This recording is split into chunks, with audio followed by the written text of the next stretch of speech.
Hi, welcome to Victoria's Garden. I'd like to respond to the common question, why the dragon fruit is not growing? In growing dragon fruit, accurate soil preparation is essential. It is vital to check the soil pH before planting so that you can enhance your soil quality. A good quality cutting is important.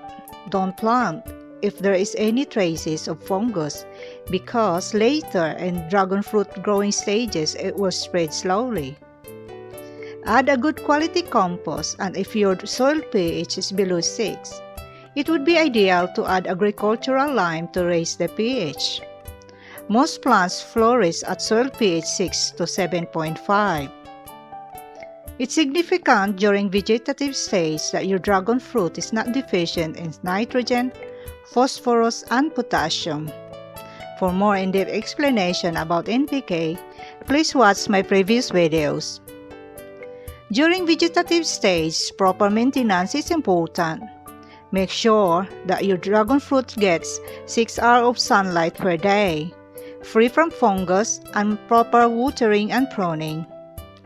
Continuous maintenance of organic matter will help build your soil integrity, and the dragon fruit will respond well with organic fertilizers. As always been said, there is no substitute in proper maintenance and continuous learning in farming. Keep safe everyone. Happy farming!